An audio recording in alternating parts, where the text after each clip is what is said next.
Welcome to the Hollywood Scholar. I'm Jed Morgan, and cancel culture has been the driving force in Hollywood for many years now, epitomizing the industry, with very few people in the actual industry calling it out or fighting against it. That has all changed recently with many Hollywood celebrities, from actors, writers, directors, even critics in the review sphere, coming out against it and finally saying the same things that people like myself in the culture war side of YouTube have been saying for many years now. But when we said it, we were called all the is, phobes, and all the hateful terms under the sun. Now they're being heralded as wise men and heroes for coming out against cancel culture. So I want to just throw that out there. This is a lot too late, too little, but at the same time, it is nice to see these Hollywood celebrities finally coming out and realizing what we have been saying for so very long now. We have another celebrity who is finally coming out with a decent take on cancel culture, and even slightly related to Harvey Weinstein. Of course, I'm talking about Jennifer Aniston, who recently said she is so over cancel culture. Once again, this is a lot too little, too late, but it is still an interesting story to talk about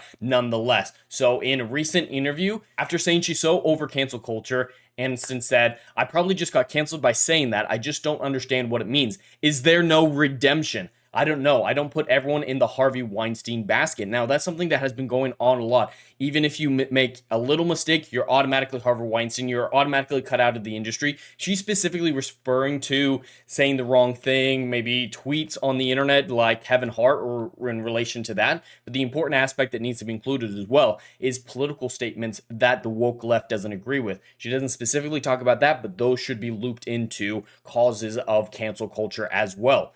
This is a great comment. There needs to be redemption if it is an actual mistake. If it's just an opinion you don't agree with, obviously there's no need for redemption in that case. But it is interesting to see someone like her come out against this, because she has been a staple of the industry for over 30 years now at this point, and I do believe she is a very talented actress. I'm a big fan of Friends and many of the other things that she's done throughout the years. So someone of her stature coming out against cancel culture can do nothing but help the counter cancel culture sphere that has been growing ever so much after many years of just terrible films, with wokeness being a primary motivation for why they are so terrible. And this year, as well as the last year, have really epitomized why woke culture and cancel culture cannot continue. Of course, she doesn't talk about the woke aspect of it, but cancel culture is still an important piece of that needs to be called out. She goes on to talk a little bit more about Harvey Weinstein specifically in these comments, and saying that he was completely different than a lot of these other cancel culture scenarios that have been attacking certain individuals in the sphere.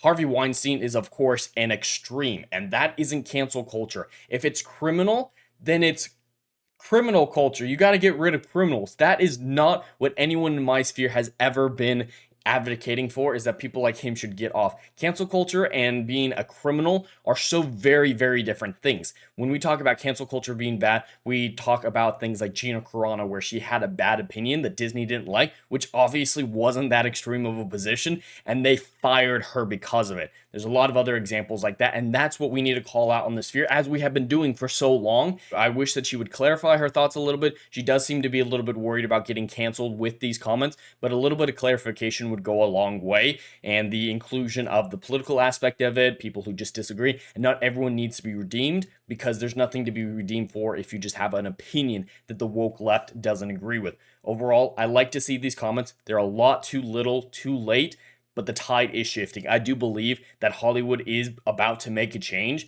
and that eventually we may get back to the glory days of Hollywood, where the writing and the story quality came before everything else, and we can have a wide variety of films, the majority of which are politically neutral, but occasionally have some that are on the left, some that are on the right, when it makes sense for the story, when it's specifically that type of film or television show. It doesn't need to be in everything. It shouldn't be in everything.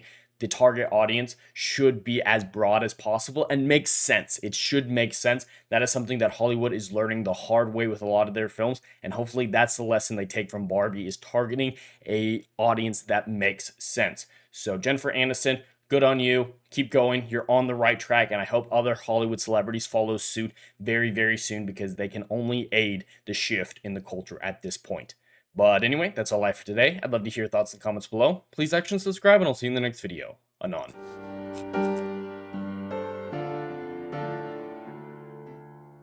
Hey, yo, are you feeling what I'm doing up in here? Oh, I know you are. Do you miss all the good, compelling stories that we used to get back in Hollywood that they ain't putting down no more? I know you missing it. So check out my book series, Odyssey of a Phoenix, a mythological epic about philosophy, morality, and modern day mental illness issues, baby. Book 1, Down in Flames. Book 2, Apocalypse Then. These are currently on sale. What are you waiting for? Get your hands on them. And we got book 3, Kill the Dark, is coming down the pipeline. Just wait for all the good stuff this dropping. You ain't gonna be disappointed, fam.